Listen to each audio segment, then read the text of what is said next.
Hello everyone. So today நம்ம countdown seriesல day 42ல இருக்கிறோம். So I am gonna discuss organism and population chapter. அதுல இருக்கிற ஒரு 5 top most important and high weightage topic I have brought you.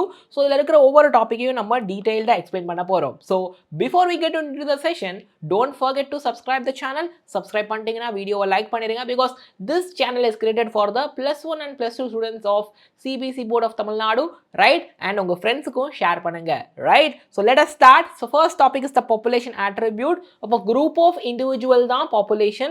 அந்த populationக்குன்னு இருக்கிற features, characters தான் நம்ம attributeன்னு சொல்லுவோம். Okay? Right. So இப்போ we'll see what is the population. As I told you, population அப்படிங்கிறது group of individuals. எந்த இனத்தை சேர்ந்தது அப்படின்னா சேம் இனம், சேம் ஸ்பீசிஸ் சேர்ந்தது. It should be same penguin, இந்த மாதிரி ஒரே பென்குயின் இனத்தை சேர்ந்தது, ஒரே புலி, ஒரே ஜிராஃபி இனத்தை சேர்ந்த குரூப் ஆஃப் இண்டிவிஜுவலாக பாப்புலேஷன் சொல்லுவோம். அவங்க எங்கே இருப்பாங்கலாம்? They live in a well defined geographical area. ஒரு பர்டிகுலர் ஜியோகிராஃபிக்கல் ஏரியாவில் இருப்பாங்க, அவங்க தான் பாப்புலேஷன். அது மட்டும் இல்லாமல் அவங்க என்ன பண்ணுவாங்க? சிமிலர் ரிசோர்ஸை ஷேர் பண்ணுவாங்க, இல்லைனா போட்டி போடுவாங்க, காம்பீட் பண்ணுவாங்க. இப்போ what does it mean? They either share or they compete for water or food etc, but it is similar. ஒரே ஃபுட்டுக்கு வாட்டருக்கு they will share or compete, right? and ரெண்டாவது they will be able to reproduce among themselves. அதான் potentially interbreed ன்னு சொல்றது. அப்போ it actually mentions sexual reproduction only, right? Maybe ஒரு சில organism asexual reproductionல மூலமாக கூட அரைஸ் ஆகலாம். பட் அவங்களுக்கு பாப்புலேஷன் டெஃபினேஷன் வரும்போது அவங்க ஒருத்தருக்கு ஒருத்தர் they will do the sexual reproduction. okay, so I'll give you some examples. இந்த வெட்லேண்டில் ஒரு பறவை இருக்கும், கார்மோரண்ட். அப்போ தட் இஸ் அ பாப்புலேஷன். அப்போ அபண்டன்ட் ஹவுஸில் எலியா ஃபுல்லாக இருக்குமா? That is again a population. Okay, ஃபாரஸ்ட்டில் டீக் ட்ரீஸ் இருக்குதுன்னா that is also a population. ஒரு லேபில் கல்ச்சர் பிளேட்டில் குரூப் ஆஃப் பாக்டீரியா இருக்குன்னா that is also a population. ஒரு பாண்டில் if there are lot of lotus plant that is also a population. Okay, hope இது கிளியர்னு நினைக்கிறேன். So இப்போ we'll see what is population ecology, what is the importance. You know what is ecology? அப்போது population லெவலில் இருக்கிற ecology தான் population level ecology. So the ecology that deals with the population level. Okay, population லெவலில் ecology எப்படி operate ஆகுது அப்படிங்கிறது தான் population ecology. So பாருங்கள், நேச்சுரல் செலெக்ஷன் அப்படிங்கிறது பாப்புலேஷன் லெவலில் ஆப்ரேட் ஆகும், இண்டிவிஜுவல் லெவலில் இல்லை. அதாவது if environmental change, அதாவது if environment changes, the organisms should change. அப்படி எந்தெந்த பாப்புலேஷன்லாம் சேஞ்ச் ஆகுதோ அந்தந்த ஆர்கானிசம் தான் அந்த என்விரான்மெண்ட்டில் உயிர் பிழைக்கும். அப்போது நேச்சர் யாரை செலக்ட் பண்ணும்? எந்த இனமெல்லாம் தன்னைத்தானே அடாப்ட் பண்ணிக்குதோ அவங்கள செலக்ட் பண்ணும். ஸோ அப்போ ஒரு இண்டிவிஜுவல் மட்டும் அடாப்ட் பண்ணால் பார்த்தாது, அந்த மொத்த பாப்புலேஷன் சேர்ந்த எல்லா இண்டிவிஜுவலும் அடாப்ட் ஆகணும். அப்போ அந்த மொத்த பாப்புலேஷனே அடாப்ட் ஆகுது. அப்படி அடாப்ட் ஆகும்போது நேச்சர் அவங்கள செலக்ட் பண்ணும். So nature can select the population only, தனித்தனி இண்டிவிஜுவலை செலக்ட் பண்ணாது. சரியா? அப்போ மொத்தமாக புலி ஸ்பீசிஸை if it is getting adapted it will select it. அப்போது செலக்ட் ஆகிருச்சுன்னா அது நல்லா சர்வைவாகவும் ரீப்ரொடியூஸ் பண்ணும். சரியா? ஸோ உங்களுக்கு பாப்புலேஷன் எக்காலஜி என்ன ஹெல்ப் பண்ணும் அப்படின்னா, எக்காலஜியை பாப்புலேஷன் ஜெனட்டிக்ஸோடையும் எவல்யூஷனோடையும் லிங்க் பண்ண ஹெல்ப் பண்ணும். சரியா? பிகாஸ் எவல்யூஷன் ஆனால் புது புது கேரக்டர் ஃபீச்சர் வரும். அந்த கேரக்டர் ஃபீச்சர் அந்த பர்டிகுலர் பாப்புலேஷனுடைய ஜீனில் ஜெனட்டிக் மெட்டீரியலில் பதிஞ்சிரும், ரைட்? ஸோ அப்படி பதிஞ்சிருச்சு அப்படின்னா என்ன ஆகும்? as I told you, அந்த பாப்புலேஷன் சர்வைவ் ஆகும், ரீப்ரொடக்ஷன் ஆகும், ரைட்? ஸோ இப்படி தான் அது ஒர்க் ஆகுது. So this is the population ecology. Hope இது உங்களுக்கு புரியுதுன்னு நினைக்கிறேன், ரைட்? இப்போது as I told you, population ஆட்ரிபியூட்டுங்கிறது கேரக்டர் ஆர் ஃபீச்சரு. இது பாப்புலேஷனுக்குன்னே இருக்கக்கூடியது. This is not for individual. Okay, பாப்புலேஷனுக்கு தான் இந்த ஃபீச்சரு, தனித்தனி இண்டிவிஜுவலுக்கு பார்த்தா அது வராது. First feature is the birth rate or natality. So birth rate is actually number of birth per individual per unit time. Okay, so ஒரு யூனிட் டைமுக்கு எவ்வளோ நம்பர் ஆஃப் பர்த் பர் இண்டிவிஜுவலுக்கு வருது அப்படிங்கிறது தான். அப்போது ஃபார் எக்ஸாம்பிள் இனிஷியலாக லோட்டஸ் 20 இருக்குதுன்னு வச்சுக்கோங்க. இப்போ புதுசாக 8 லோட்டஸ் ஆட் ஆகுது. இப்போ பர்த் ரேட் எவ்வளோ அப்படின்னா, இனிஷியலாக இருந்த வேல்யூ இஸ் 20. இப்போ புதுசாக 8 ஆட் ஆகுது, தட் இஸ் ஈக்குவல் டு 0.4. அப்போ ஐ can say 0.4 offspring per lotus per year. ஒரு வருஷத்துக்கு உங்களுக்கு லோட்டஸோட ஆஃப்ஸ்ப்ரிங் வந்துட்டு 0.4 வருது அப்படிங்கிற மாதிரி. இது பர்த் ரேட்டு. ஸோ இப்படி தான் கேல்குலேட் பண்ணணும். கிளியரா? இப்போ next attribute of population is death rate or mortality. So death rate அப்படின்னா number of death per individual per unit time. அப்படியே அங்கே பர்த்துக்கு சொன்னது, here it is for death. So example பாருங்கள், ஃப்ரூட் ஃப்ளை ஒரு லேபில் 40 இருந்திருக்குது, ரைட்? ஆஃப்டர் அ வீக் அது 4 ஃப்ரூட் ஃப்ளை செத்துருச்சு. ஸோ டெத் ரேட் எவ்வளோ அப்படின்னா, இனிஷியலாக 40 இருந்துச்சு, இப்போ 4 செத்துருச்சு. ஸோ அப்போது 0.1 individual per fruit fly per week. ஒரு வாரத்தில் உங்களுக்கு fruit fly individuals per fruit fly fruit fly individuals per fruit fly per வீக்குக்கு 0.1 இறந்துருக்கு அப்படின்னு சொல்லுவாங்க. எப்பயுமே ரேட்டு சொல்லும்போது இதை சேர்க்கணும். எவ்வளோ இண்டிவிஜுவல்ஸு, ஓகே, எந்த ஸ்பீசிஸை பற்றி பேசுகிறீங்க, எவ்வளோ டைம் பீரியட் கன்சிடர் பண்ணுறீங்க, சரியா?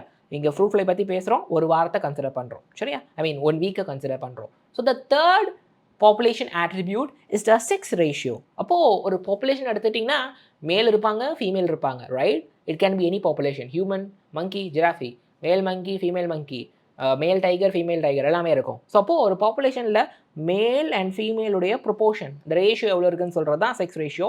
ஃபார் எக்ஸாம்பிள் ஃபீமேல் 60%, மேல் 40%னா செக்ஸ் ரேஷியோ 60:40. ஓகே, கிளியரா? Another attribute of population is age distribution.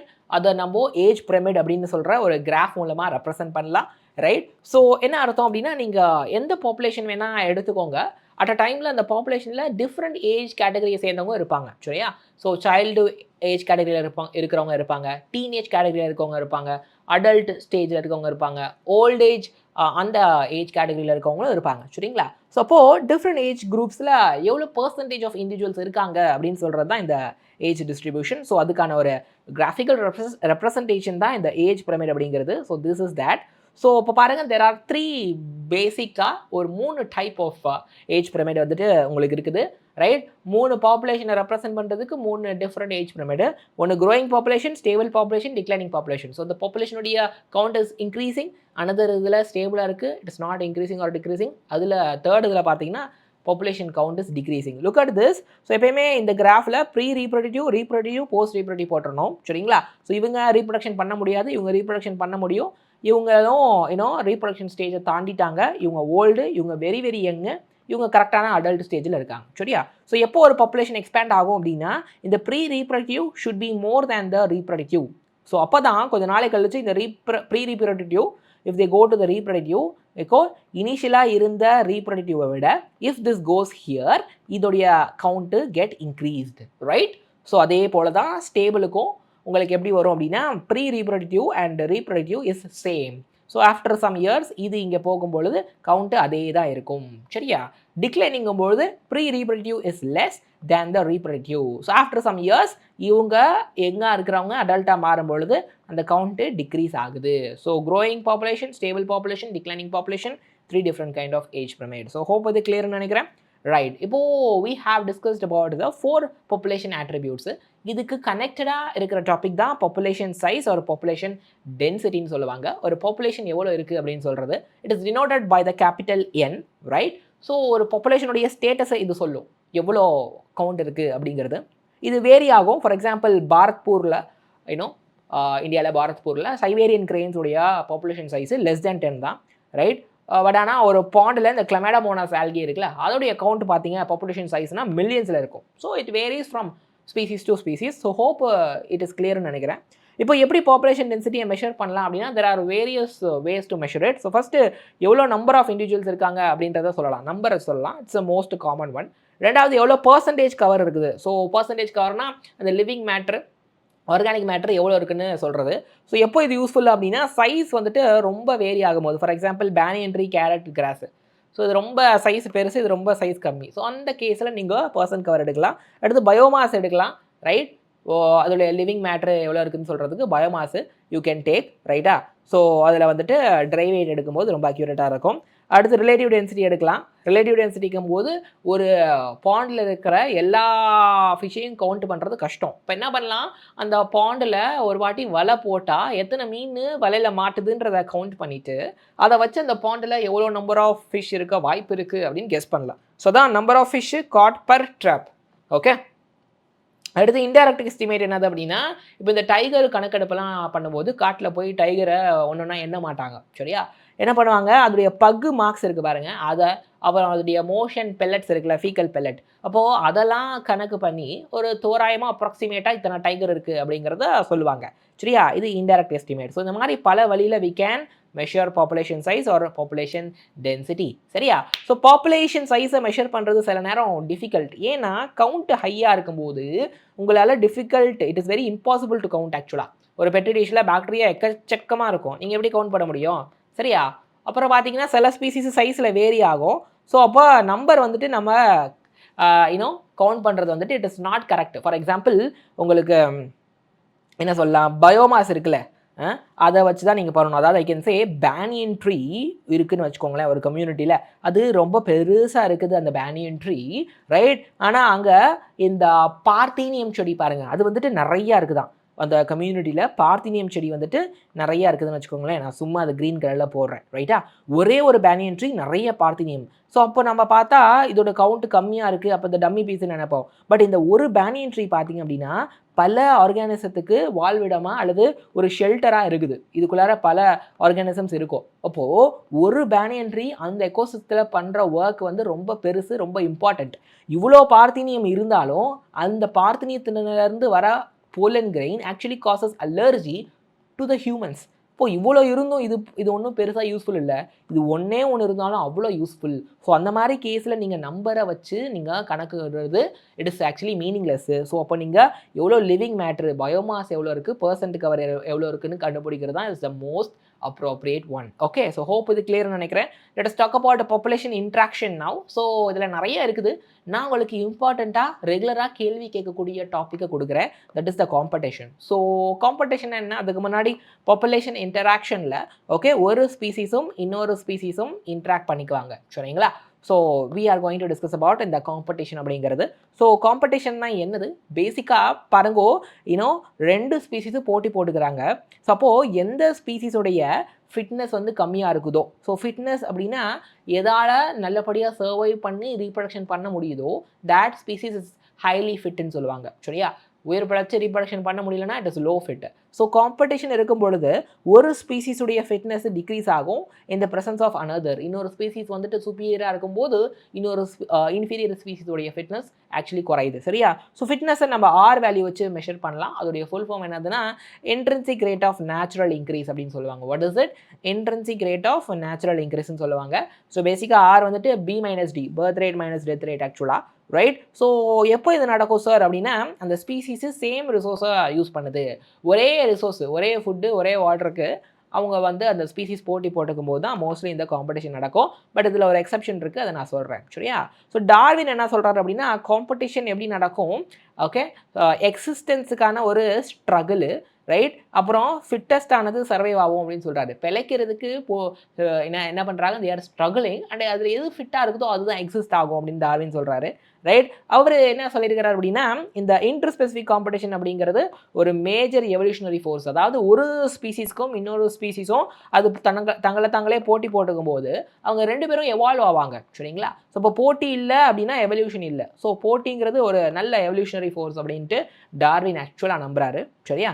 So இதில் ஒரு சில மிஸ்கன்செப்ஷன்ஸ் இருக்குது. என்னென்னா போட்டிங்கிறது 2 க்ளோஸ்லி ரிலேட்டட் ஸ்பீசிஸில் தான் நடக்கணும்னு சொல்லுவாங்க. So it is not actually like that, right. So only close related species தான் கம்பீட்னா இல்லை, இட் இஸ் நாட் ட்ரூ.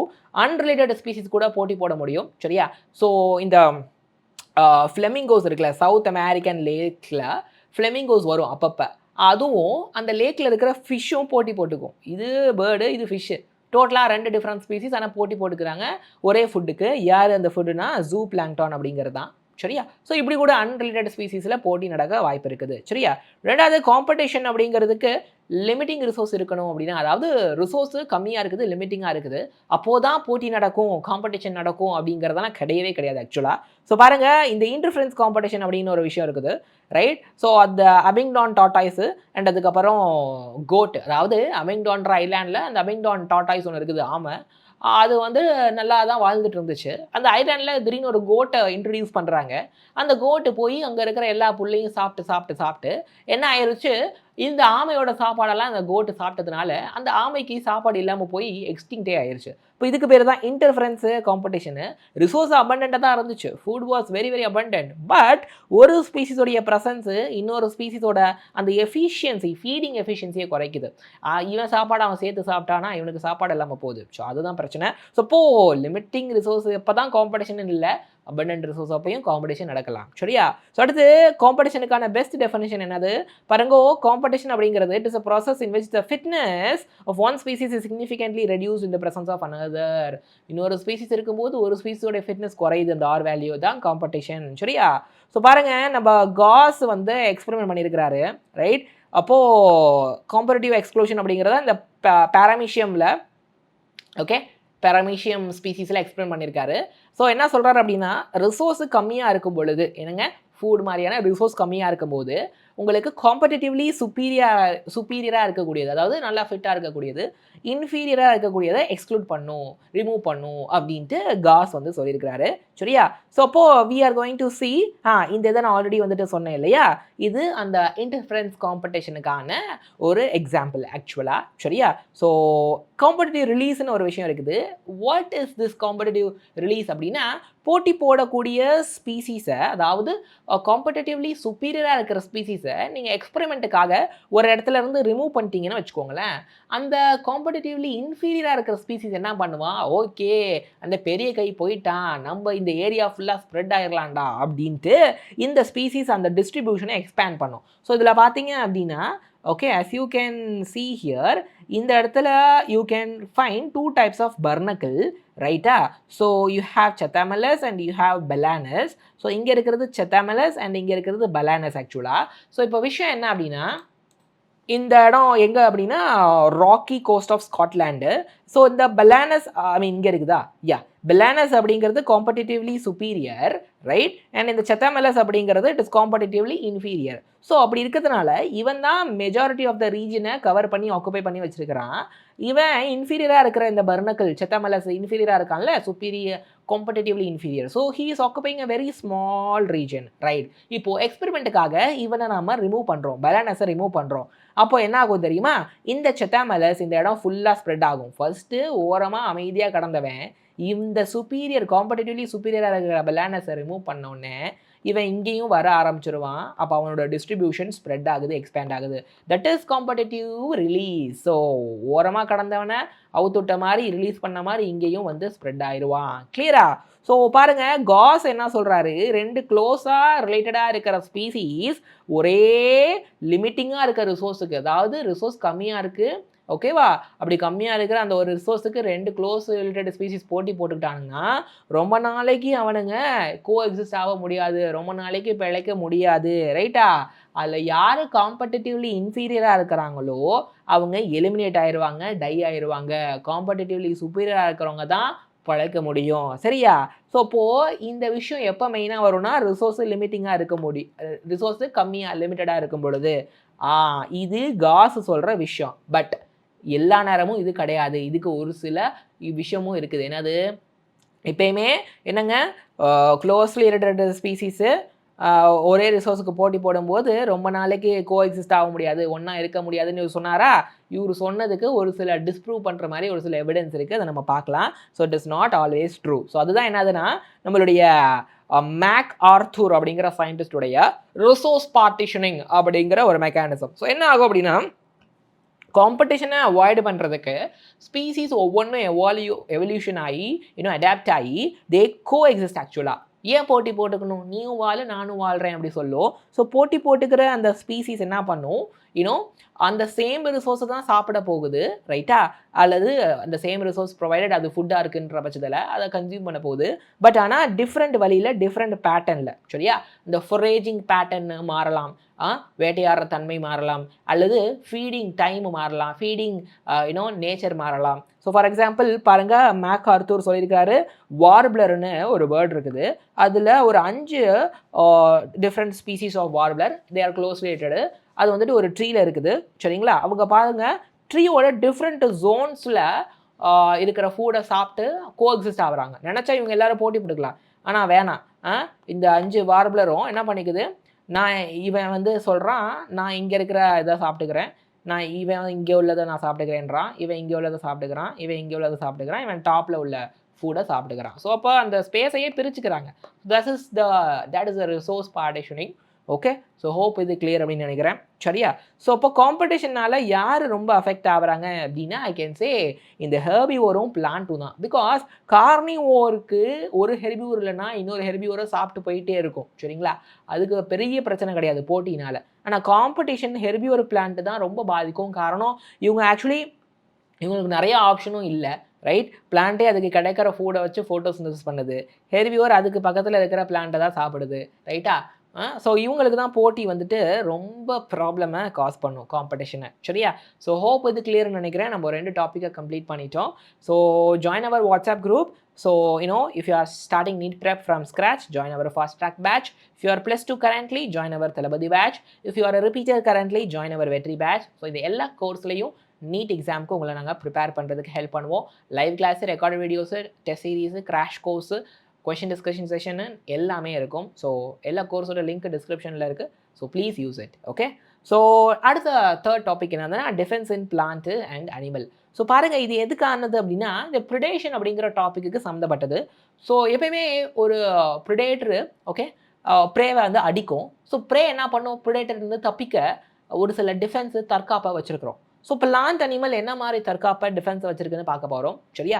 பாருங்கள், why do pray NEET defence? எதுக்கு ப்ரேக்கு தற்காப்பு தேவை? பாருங்கள், ஒரு வேளை ப்ரிடேட்டர் ரொம்ப எஃபிஷியன்ட் ஆகிட்டு அது பாட்டுக்கு ப்ரேவை சாப்பிட்டு அழிச்சு கொண்டு சாப்பிட்டு தீத்துருச்சு அப்படின்னா அப்போ ப்ரே டோட்டலாக இல்லாமல் அழிஞ்சே போயிடும், எக்ஸ்டிங்க்டே ஆயிரும். சரிங்களா? ஸோ ப்ரே எக்ஸ்டிங்ஷனே ஆயிரும். ரைட்டா? ஸோ ப்ரே எக்ஸ்டிங்ஷன் ஆயிடுச்சுன்னா அந்த ப்ரிடேட்டருக்கு சாப்பிட்றதுக்கு சோறு இருக்காது. அப்போ ப்ரிடேட்டரும் எக்ஸ்டிங்க்ட் ஆயிரும். அப்போது அந்த பர்டிகுலர் இடத்துல ஒரு 2-3 ஸ்பீசிஸ் டை ஆகுது பாருங்கள். அப்போ எவ்வளோ பெரிய ப்ராப்ளம். ஸோ அப்போது ப்ரிடேட்டர் என்ன பண்ணும் அப்படின்னா ப்ரே என்ன பண்ணும் அப்படின்னா எப்படியாவது நான் இந்த ப்ரிடேட்டர்லேருந்து தப்பிக்கணுன்ட்டு டிஃபென்ஸ் மெக்கானிசமை எவால்வ் பண்ணுது. We'll see what is that. Okay. So பொதுவாகவே ப்ரிடேட்டர் நேச்சரில் வெரி ப்ரூடண்ட்டு அப்படின்னு சொல்லுவாங்க, சென்சிட்டிவ். ஓகே ரைட்டா? பிகாஸ் அது பாட்டுக்கு ப்ரேவை கண்ணா புண்ணா அப்படின்ட்டு எல்லா ப்ரேவும் கொண்டு போட்டுருச்சு அப்படின்னா என்ன ஆயிரும், அந்த ப்ரே அழிஞ்சிரும். ஸோ ப்ரிடேட்டரும் அழிஞ்சிரும். ஸோ ரொம்ப சென்சிட்டிவாக ரொம்ப கேர்ஃபுல்லாக தான் செயல்படும். கண்ணாப்புறான்னு எல்லா ப்ரேவையும் அழிக்காது. கொஞ்சம் தேவையான அளவு சாப்பிட்டு மிச்சத்தை வச்சிரும். சரியா? இப்போ will see what are the defences. So அனிமல்ஸில் இருக்கிற டிஃபென்ஸை பார்த்தீங்க அப்படின்னா ஐ கேன் சே அனிமலில் இருக்கிற ப்ரே ஸ்பீசிஸு நிறைய ஸ்ட்ராட்டஜிஸ் வச்சுருக்குது டிஃபென்ஸுக்கு. ஃபர்ஸ்ட் கேமோஃப்ளேஜு, கலரை வந்துட்டு மாற்றக்கூடியது. ஸோ அந்த ஆர்கானிசம் அந்த அனிமல் இருக்கிற என்வரான்மெண்ட்டுக்கு தகுந்த மாதிரி கலரை மாற்றிடும். இந்த இன்செக்ட் ஃப்ராக்லலாம் பார்க்கலாம். ஸோ இது பாருங்கள், இங்கே ஒன்று உட்காந்துருக்கதே உங்களுக்கு தெரியல. ரைட்? ஸோ இப்போ க்ரீன் கிராஸ் ஓப்பர் வந்துட்டு அப்படியே கிராஸாக கலக்குது. ரைட்? அந்த மாதிரி நிறைய எக்ஸாம்பிள்ஸ் இருக்குது. And I can say chemical defence வந்துட்டு செகண்ட் விஷயம். கெமிக்கல் டிஃபென்ஸ் ஒரு பாய்சனஸ் பாடி சொல்லுவாங்க. ஒரு சில ப்ரே என்ன பண்ணும், ஒரு சில டாக்ஸின் விஷத்தை ப்ரொடியூஸ் பண்ணி ஸ்டோர் பண்ணும். ரைட்டா? அதனால அது பாய்சனஸாக ஆயிரும். ஸோ இப்போ அது பாய்சனஸுங்கிறதுனால எந்த ஒரு ப்ரிடேட்டரும் அது பக்கத்துலேயே வராது. வந்துச்சு இந்த pray if the predator comes near to the pray, அப்போ அதை சாப்பிட்டு அந்த விஷம் தாக்கி ப்ரிடேட்டர் செத்து போயிடும். சரியா? இப்போது இன்னொரு எக்ஸாம்பிள் பாருங்கள். இந்த மொனார்க் பட்டர்ஃப்ளை இருக்குது. இது விஷம் கொடுக்கல அப்படின்னாலும் இதோடைய பாடி ரொம்ப டிஸ்டேஸ்ட்ஃபுல்லாக இருக்கும். அதோடைய டேஸ்ட்டு ப்ரிடேட்டருக்கு பிடிக்காது. சரியா? ஸோ அதில் பாடியில் இருக்கிற கெமிக்கல் வந்துட்டு டிஸ்டேஸ்ட்ஃபுல்லு. ஓகே. டாக்ஸிக்கை தாண்டி இட் இஸ் அ டிஸ்டேஸ்ட்ஃபுல். ஓகேவா? டாக்ஸிக்கு விஷம் வாய்ந்தது கிடையாது, ஆக்சுவலாக டிஸ்டேஸ்ட்ஃபுல். அப்போ அதாவது கலர் டேஸ்ட் வந்துட்டு உங்களுக்கு அந்த ப்ரிடேட்டருக்கு பிடிக்காது. உங்களுக்கு இல்லை, ப்ரிடேட்டர் இருக்காளா? Okay, predator is there. கரெக்டா? அந்த ப்ரிடேட்டருக்கு இந்த டேஸ்ட்டு பிடிக்கவே செய்யாது. சரியா? ஸோ இப்போ அந்த எப்படி பட்டர்ஃப்ளைக்கு இந்த விஷயம் வந்துச்சுன்னா, பட்டர்ஃப்ளை அந்த சின்ன லார்வா கேட்டர்பில்லர் ஸ்டேஜ் இருக்கும் பொழுதே அந்த பர்டிகுலர் பட்டர்ஃப்ளையோடைய கேட்டர்பில்லர் என்ன பண்ணிருச்சு, ஒரு விஷம் வாய்ந்த வீடை சாப்பிட்ருச்சு. இப்படி சாப்பிட்டதுனால இது வளர்ந்த பிறகு அதோடைய பாடியில் ஒரு கெமிக்கல் வந்துருச்சு. அந்த கெமிக்கல் இருக்கிறதுனால இதோடைய ப்ரிடேட்டர் வந்து இந்த பட்டர்ஃப்ளையை சாப்பிட்டுச்சுன்னா அதுக்கு கசக்கும். ஐயா இது என்ன கசக்குது அப்படின்னு அது பக்கமே இனிமேல் வராது. சரியா? So this is how the defence works. ரைட்டா? ஸோ பாய்சனஸ் அப்படிங்கிறது தனி, இந்த இடத்துல கெமிக்கல் டிஃபென்ஸ் அப்படிங்கிறது தனி. ஸோ பாய்சன் கெமிக்கல் வந்து பாய்சனையும் காஸ் பண்ணும், இந்த இடத்துல கெமிக்கல் டிஸ்டேஸ்ட்ஃபுல்லாக காஸ் பண்ணியிருக்கு மொனார்க் பட்டர்ஃப்ளைல. சரியா? ஸோ இப்போது ஹெர்பிவோருக்கு அகேன்ஸ்டாக பிளான்ட் என்ன டிஃபென்ஸ் வச்சுருக்குதுன்னு பார்க்க போகிறோம். இப்போது பாருங்கள், ஒரு ப்ரிடேட்டர் அதாவது ஹெர்பிவோரு பிளான்ட்டை சாப்பிடும், வேறு வழி இல்லை. அப்படி சாப்பிட வரும்போது பிளான்ட்டால் ஓட முடியாது. ஓகேவா? அனிமல் மாதிரி. ஸோ அப்போ அதை என்ன பண்ணிக்கும் அப்படின்னா, it has evolved morphological and chemical defence ஆக்சுவலாக. அப்போ அதோடைய எக்ஸ்டர்னல் ஃபீச்சர்ஸில் ஒரு சில டிஃபென்ஸ் மெக்கானிசம் இருக்கும். அதான் மார்ஃபாலஜிக்கல் டிஃபென்ஸு. இதில் ஃபர்ஸ்ட் தான் தானு. அப்போ இந்த பிளான்ட்டில் தான் இருக்கிறதுனால எந்த ஒரு அனிமலும் இது பக்கத்துலேயே வராது. ஐயோ இதுக்கிட்ட போனால் நமக்கு குத்து விழுண்டா, அது பாட்டுக்கு முள்ளை வச்சு குத்திருண்டா அப்படின்ட்டு it won't go near. Cassia and cactus is the example. Right? Chemical defence பொறுத்த வரைக்கும் பிளான்ட் ஒரு சில கெமிக்கலை கொடுக்கும்.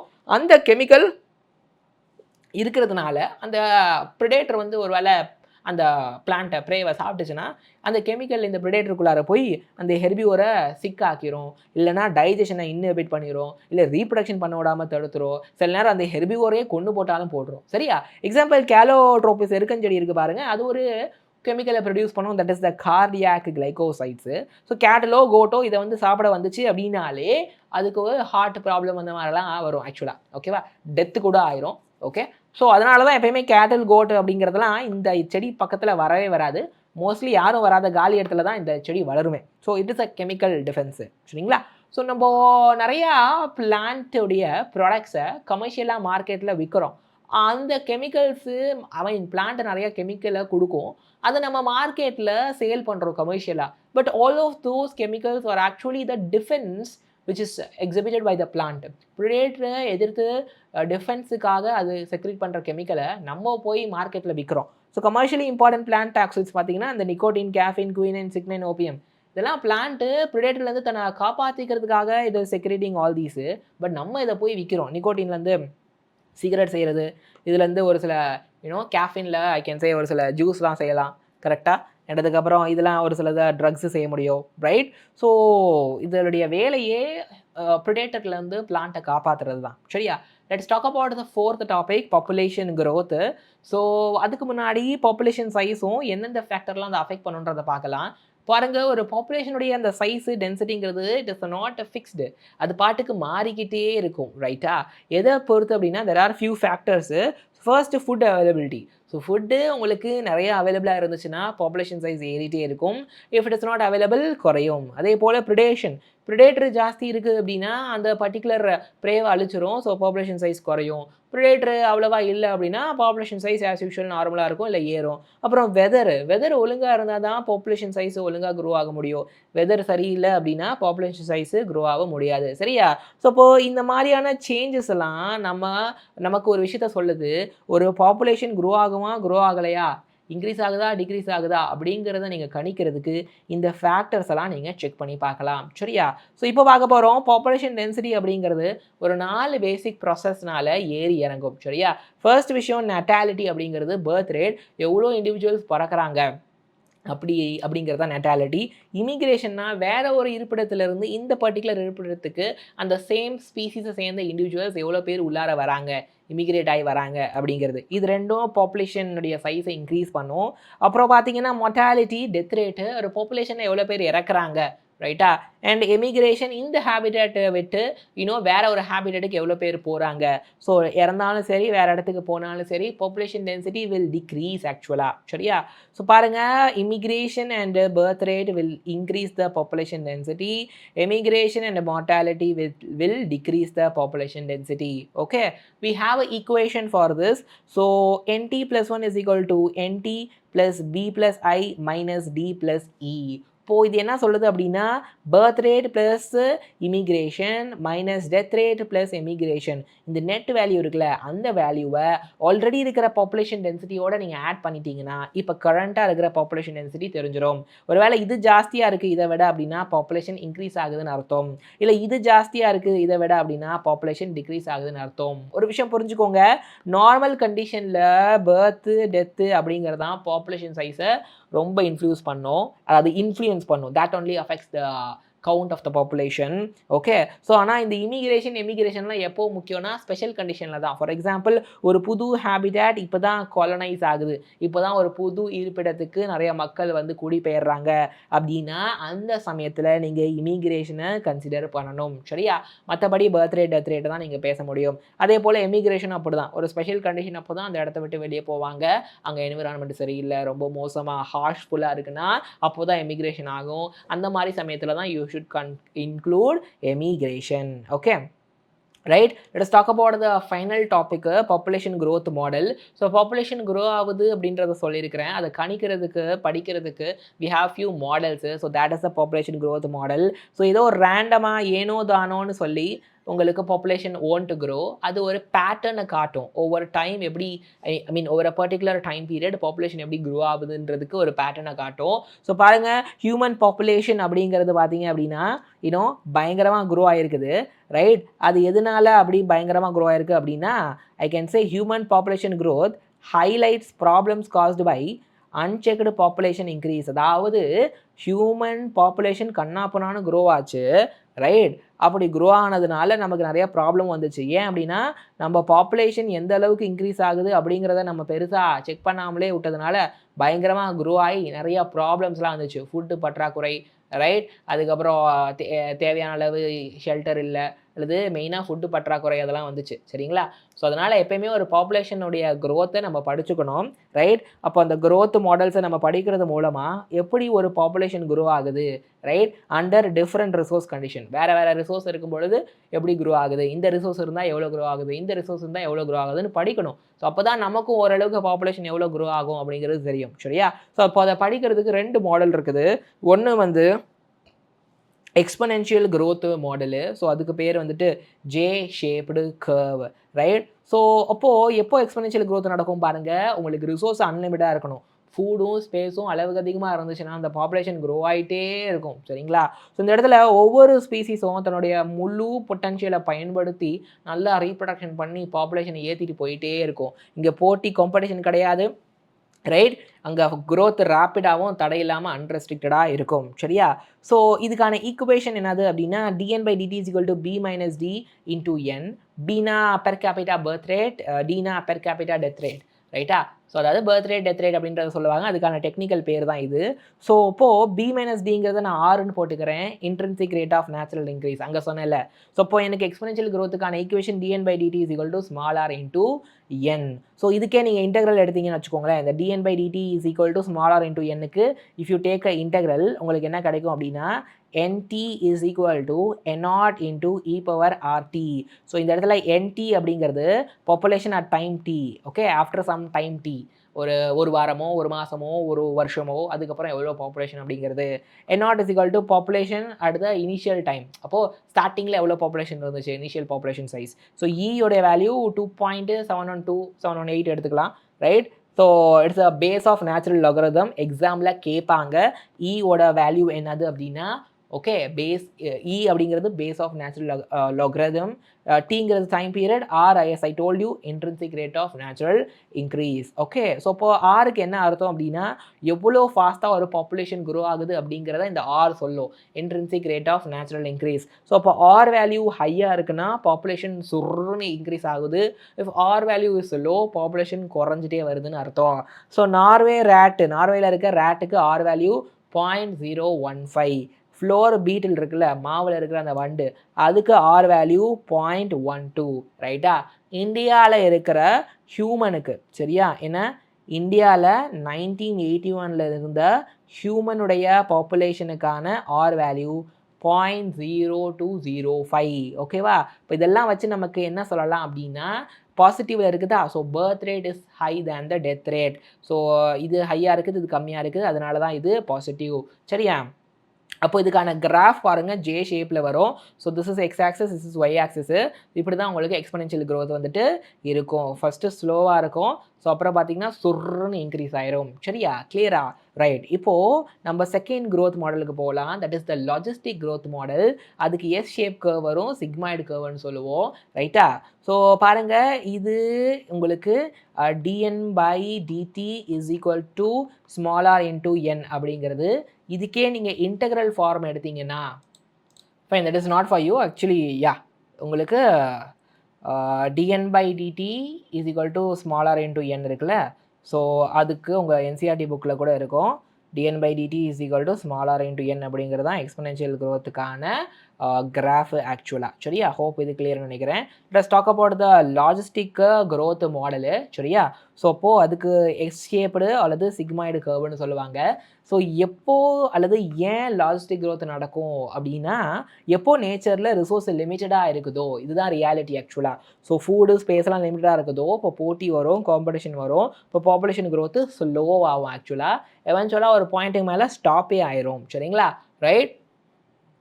எப்போ ஸ்டாப் ஆகும்னா அந்த ஹேபிட்டட்டால் இதுக்கு மேலே இண்டிவிஜுவல்ஸாக தாங்க முடியாது, எப்பா இதுக்கு மேலே என்னால் இவ்வளோதான்ப்பா தாங்க முடியும், இதுக்கு மேலே தாங்க முடியாதுன்ற வரைக்கும் அது க்ரோ ஆகும், அதுக்கு மேலே ஸ்டாப் ஆயிரும். ஸோ கேங்கிறது என்னதுன்னா கேரிங் கெப்பாசிட்டி. அப்போ இதுதான் அந்த எஸ் ஷேப்டு சிக்மாய்டு கர்வு. அப்போது டைம் ஏற ஏற ஏற டைம் ஆக ஆக ஆக பாப்புலேஷன் சைஸ் வந்துட்டு இன்க்ரீஸ் ஆகிக்கிட்டே இருக்கும். சரியா? ஸோ பார்த்தீங்கனாலே தெரியும், ஆனால் ஒரு லெவலுக்கு அப்புறம் ஒரு பாயிண்ட்டுக்கு அப்புறம் அது அப்படியே கான்ஸ்டண்ட்டாக மாறிடுது தெரியுதா?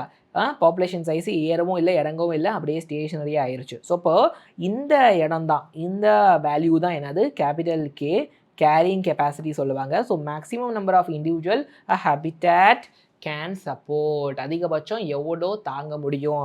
அந்த கேங்கிற வேல்யூக்கு மேலே பாப்புலேஷன் இன்க்ரீஸ் ஆக முடியாது. அதிகபட்சம் அந்த ஹேபிட்டட் இவ்வளோ தான் தாங்க முடியும்னா இதுக்கு மேலே பாப்புலேஷன் டென்சிட்டி ஏற முடியாது. சரியா? ஸோ அப்போது இதில் ஃபேஸஸ் இருக்குது. ஸோ ஃபர்ஸ்ட்டு பார்த்தீங்க அப்படின்னா இனிஷியலாக கொஞ்சம் நேரத்துக்கு பாப்புலேஷன் ஸ்லோவாக தான் ஏறும். So that is the lag phase. அப்புறம் பார்த்தீங்கன்னா திடீர்னு சுருன்னு பயங்கரமாக ஏறும் ஃபேஸ் ஆஃப் அக்சலரேஷன். சரியா? ஸோ அப்புறம் பார்த்தீங்க அப்படின்னா உங்களுக்கு அப்படியே குறைய ஆரம்பிக்கும். அப்படியே கொஞ்சம் கொஞ்சமாக குறைய ஆரம்பிக்கும் ஃபேஸ் ஆஃப் டிசலரேஷன். ஸோ அப்புறம் அப்படியே ஓரளவுக்கு கான்ஸ்டண்ட்டாக மாறிடும் stationary phase. Lag phase, exponential phase, phase of ரெண்டாவது எக்ஸ்பனென்ஷியல் ஃபேஸ் சொல்லலாம் அல்லது ஃபேஸ் ஆஃப் அக்சலரேஷன் சொல்லலாம். ஓகே, அப்புறமா ஃபேஸ் ஆஃப் டிசலரேஷன், அப்புறம் stationary phase. What is it? Lag phase இனிஷியலாக ஸ்லோவாக இருக்கும். அக்சலரேஷன் ஒரு எலாங்கேஷன் அக்சலரேஷன் ஃபேஸ் ஒரு எக்ஸ்பொனென்ஷியல் ஃபேஸ் ரொம்ப ஃபாஸ்ட்டாக ரேப்பிடாக இருக்கும். ஸோ அப்புறம் ஸ்லோவாகுது deceleration phase. Okay, growth slow ஆகும். அதுக்கப்புறம் அசிம்டோட்டுன்னு சொல்லுவாங்க. எப்போது ஒரு கிராஃபை தொடுற மாதிரியே ஒரு லைனை நீங்கள் வரைகிறீங்களோ, அதாவது ஒரு கிராஃபை தொட்டுக்கிட்டே ஒரு லைனை வரையணும். அந்த லைனு அதோடைய ஆக்சிஸை தொடணும். இப்போ பாருங்கள், இந்த ஒய் ஆக்சிஸை தொடுதா? ஸோ இப்போ இந்த ஒய் ஆக்சிஸையும் அந்த கிராஃபையும் தொடுற மாதிரி ஒரு லைன் வரைஞ்சின்னா அதான் அசிம்டோட்டு. ஸோ இப்போ அந்த ஸ்டேஷனரி ஃபேஸ் வரும்போது உங்களுக்கு அந்த அசிம்டோட் ஃபார்ம் ஆயிடுது. இதுக்கப்புறம் பாப்புலேஷன் டென்சிட்டி ஏறவே இல்லை. சரியா? புரியுதா? ஸோ கே அப்படிங்கிற கேரிங் கெப்பாசிட்டியை பாப்புலேஷன் சைஸ் ரீச் ஆயிடுச்சுன்னா க்ரோத்து 0 ஆயிரும். இதுக்கப்புறம் ஒரு க்ரோத் இருக்காது. So S shaped sigmoid curve உங்களுக்கு கிடைக்கும். சரியா? இதுக்கும் ஈக்குவேஷன் இருக்குது. முன்னாடி பார்த்தோம் நம்ம dn/dt is equal to small r into n. கரெக்டா? ஸோ இப்போது அதே dn/dt is equal to small r into n. அப்புறமா k மைனஸ் n பை கேன்னு போடணும். சரியா? என்னது? Carrying capacity minus population size at time t by carrying capacity. So எப்போ என்னோட வேல்யூ கேவோட வேல்யூக்கு ஈக்குவல் ஆகுதோ, ஸோ கேவும் என்னும் எப்போ ஈக்குவல் ஆகுதோ அப்போ what will happen? If k is equal to n, k minus N is equal to what is it? 5 minus 5 0. கரெக்டா? ஸோ அப்போது dn/dt இஸ் ஈக்குவல் டு 0. அப்போது பாப்புலேஷன் சைஸில் எந்த ஒரு சேஞ்சுமே இருக்காது. இன்க்ரீஸும் ஆகாது, டிக்ரீஸும் ஆகாது. புரிஞ்சுதா? கிளியரா? இதுதான் ரொம்ப ரியலிஸ்டிக்கான மாடலு. சரியா? என்ன பாப்புலேஷன் சைஸு, ஆர் வந்து as usual intrinsic rate of natural increase, K carrying capacity. இது ஏன் ரியலிஸ்டிக் அப்படின்னா ரிசோர்ஸ் எப்பயுமே லிமிட்டிங்காக தான் இருக்கும். அது பாட்டுக்கு அன்லிமிட்டடாக தான் இருக்காது. சரிங்களா? அப்போ லாஜிஸ்டிக் க்ரோத்து தான் உங்களுக்கு ஒரு நேச்சரில் இருக்கிற பாப்புலேஷனை கரெக்டாக ரெப்ரசன்ட் பண்ணி உங்களுக்கு சொல்கிறது. சரியா? உங்களுடைய எக்ஸ்பொனென்ஷியல் க்ரோத்து ஒரு தியரி மாதிரி தான். சரியா? ஸோ இதுதான் உங்களுக்கு எக்ஸ்பொனென்ஷியல் க்ரோத்து, இது உங்களுடைய லாஜிஸ்டிக்கு க்ரோத்து. சரியா? ஸோ ஹோப் இது கிளியர்னு நினைக்கிறேன். QR கோட் ஸ்கேன் பண்ணி வாட்ஸ்அப் குரூப்பில் சேருங்க. இந்த வீடியோ பிடிச்சிருக்குன்னா லைக் பண்ணிவிட்டு உங்கள் கமெண்ட்டை போடுங்க. அண்ட் நீங்கள் நீட்டை ஸ்க்ராட்ச்லேருந்து படிக்க ஆரம்பிக்கிறீங்கன்னா join our fast track batch. +2 ஸ்டூடெண்ட்டாக இருந்து நீட் படிக்கிறீங்கன்னா ஜாயின் அவர் தளபதி பேட்ச். ரிப்பீட்டராக இருந்து நீட் படிக்கிறீங்கன்னா ஜாயின் அவர் வெற்றி பேட்ச். சரியா? 3 கோர்ஸுமே வெரி வெரி அஃபோர்டபுள். கோர்ஸோட லிங்க் டிஸ்கிரிப்ஷனில் இருக்குது. 3த்துக்கும் live class, recorded video, question discussion session, chapter test, right? And இதுக்கப்புறமா மென்டார் சப்போர்ட். ஓகே, அந்த மாதிரி ஏஐ ஃபீச்சரு நிறையா ஃபீச்சர்ஸ் இருக்குது. கிராஷ் கோர்ஸ் டெஸ்ட் சீரிஸு எல்லாம் இன்க்ளூடடாக வந்துடும். நீட் எக்ஸாம் வரைக்கும் உங்களுக்கு தேவையான எல்லாமே கிடைக்கும். So use opportunity, keep learning, keep growing. All the best.